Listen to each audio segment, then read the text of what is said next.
एक बार हजरत ख्वाजा मोइनुद्दीन चिश्ती रहमतुल्लाह अलैहि इस्लाम का पैगाम फैलाने की नीयत से अपने कुछ मुरीदों के साथ अजमेर शरीफ के एक स्थान पर तशरीफ लाए।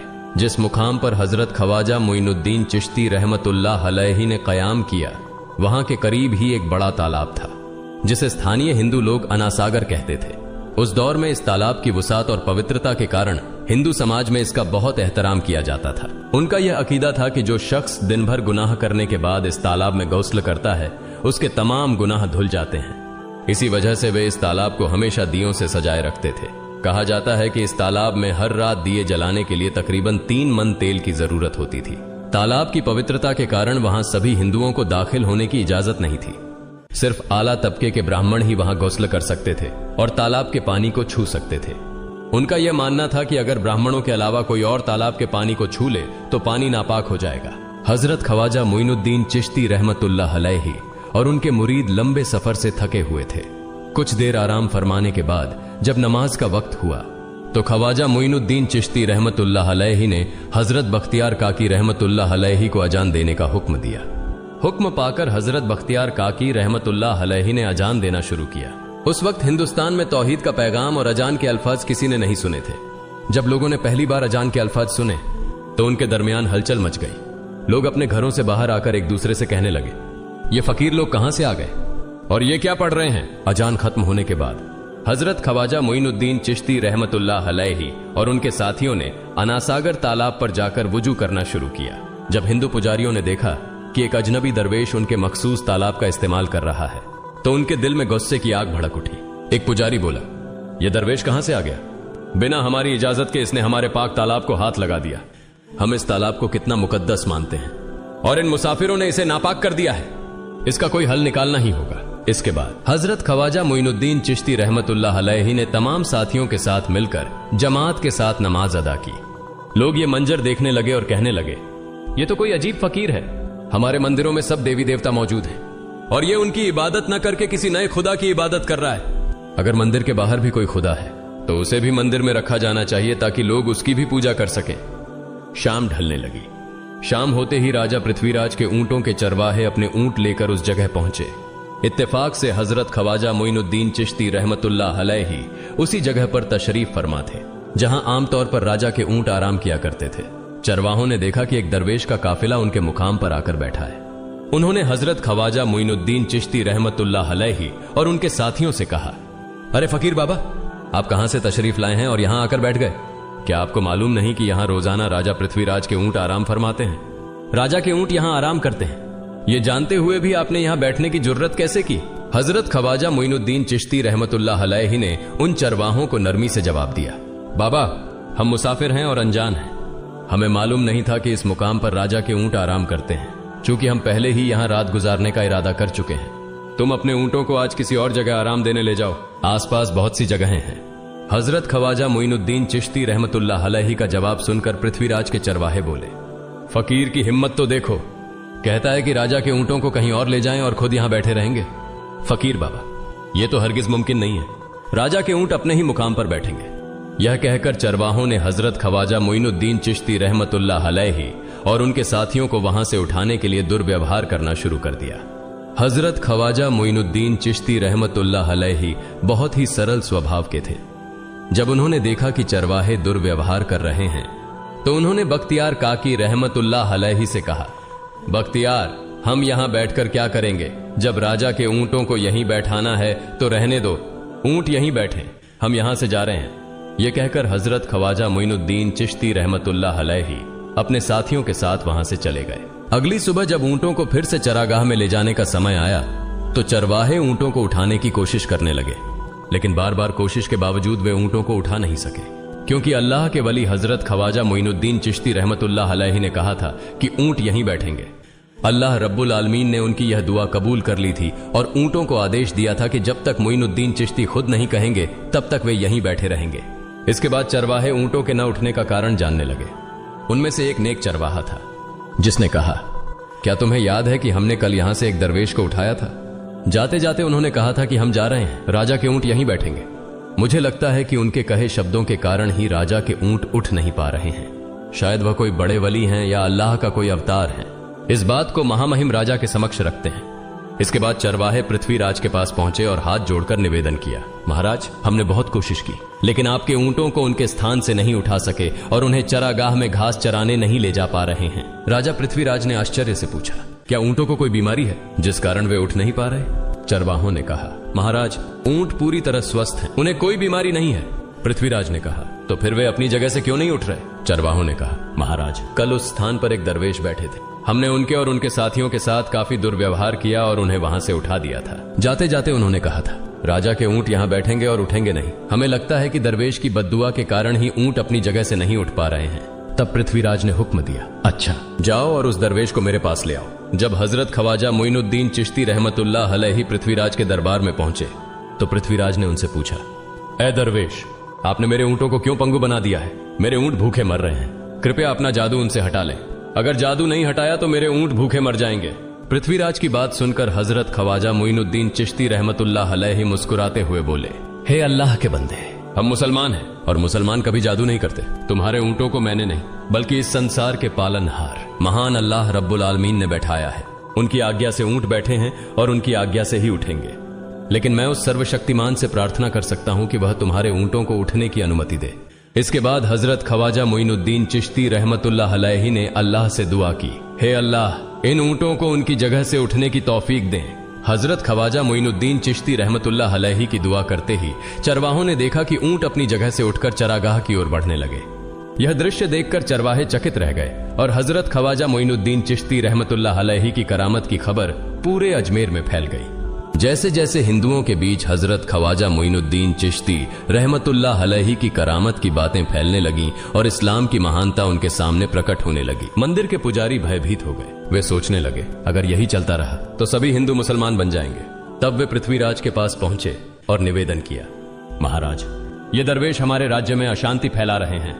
यदि आपने अभी इनका कोई उचित समाधान नहीं निकाला तो ये दरवेश सभी हिंदुओं को मुसलमान बना देंगे और तब हमारे देवताओं की पूजा करने वाला कोई नहीं बचेगा। आप इन्हें यहां से भगा दें, नहीं तो ये हमें यहां से बाहर निकाल देंगे। महाराज, हम आपको एक और भयावह बात बताना चाहते हैं। ये दरवेश कहते हैं कि जिन मूर्तियों की हम पूजा करते हैं वे पूजनीय नहीं है। उनका कहना है कि ये केवल निर्जीव पत्थर है जिनमें कोई शक्ति नहीं है। ये साधारण लोगों को इस तरह की बातें बताकर भ्रमित करना चाहते हैं। सबसे आपत्तिजनक बात यह है कि ये दरवेश हर दिन 5 बार हमारे पवित्र तालाब में हाथ लगाकर उसे अपवित्र कर रहे हैं। पुरोहितों की बात सुनकर पृथ्वीराज ने हजरत ख्वाजा मोइनुद्दीन चिश्ती रहमतुल्लाह अलैहि को बुलाया। जब हजरत ख्वाजा मोइनुद्दीन चिश्ती रहमतुल्लाह अलैहि उनके दरबार में पहुंचे तो पृथ्वीराज ने कहा, ए दरवेश, हम देख रहे हैं कि आप गोमाता का मांस खाते हैं और हमारे देवताओं का अपमान करते हैं। हमारे धर्म के बारे में तरह तरह की उल्टी सीधी बातें कर रहे हैं। हम यह सहन नहीं कर सकते।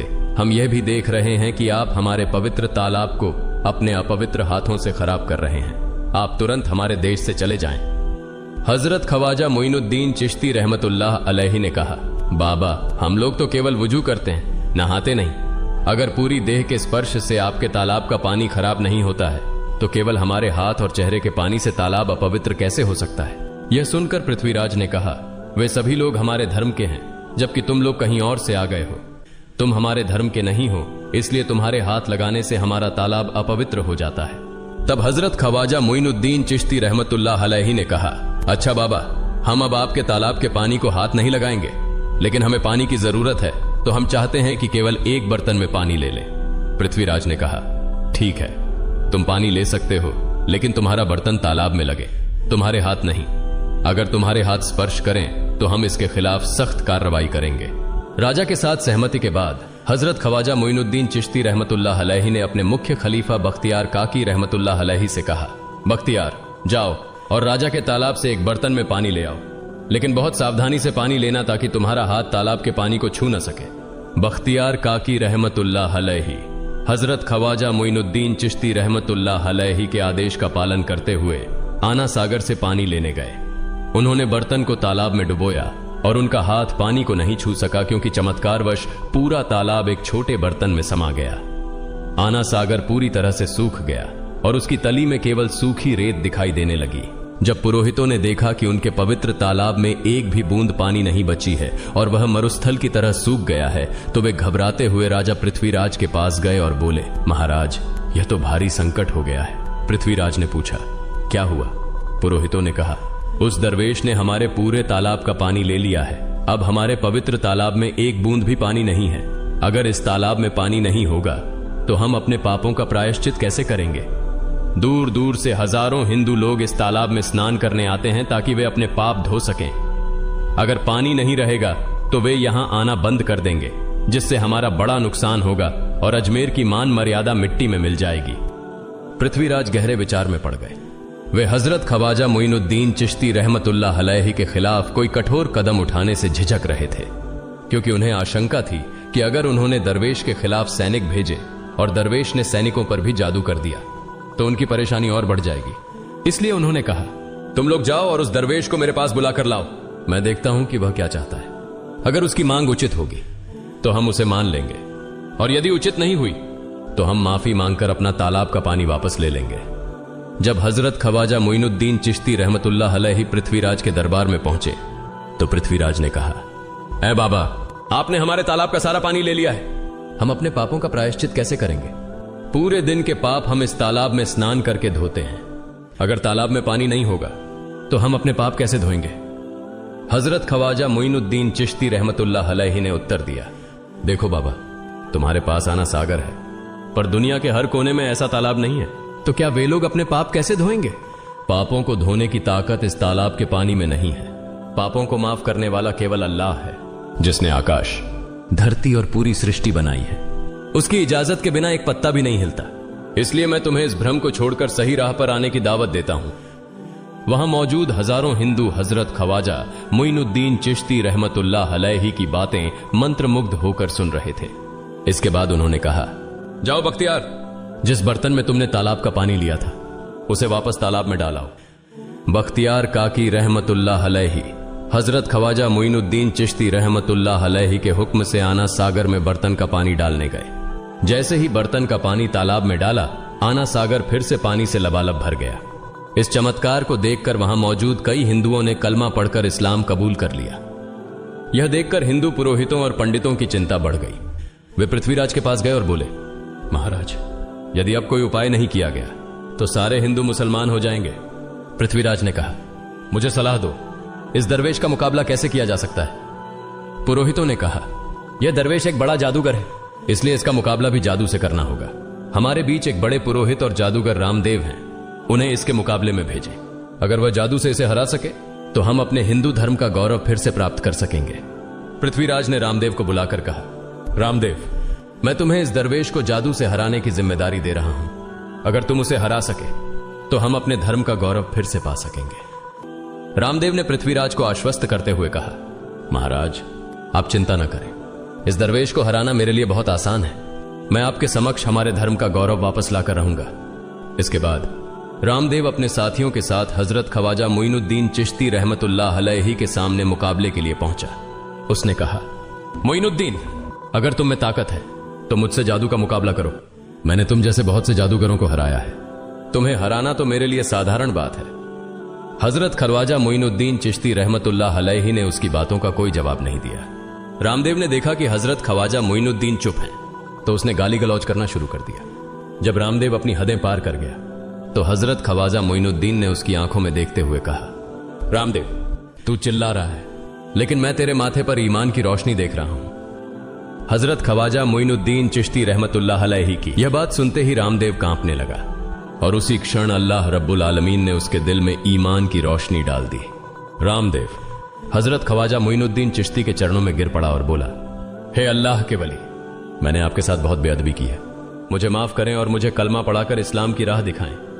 हजरत ख्वाजा मोइनुद्दीन चिश्ती रहमतुल्लाह अलैहि ने रामदेव को कलमा पढ़ाया और उनका नाम रखा मोहम्मद सादिक। इतिहास बताता है कि बाद में रामदेव मोहम्मद सादिक के रूप में एक बड़े अल्लाह के वली बन गए। प्रिय पाठकों, सोचें, जो रामदेव हजरत ख्वाजा मोइनुद्दीन चिश्ती को पराजित करने आए थे, वही अब उनके हाथ में हाथ देकर इस्लाम की शांति की छांव में आ गए। यह अल्लाह रब्बुल आलमीन का चमत्कार और शक्ति है, जो जिसे चाहे हिदायत दे सकता है। आमीन।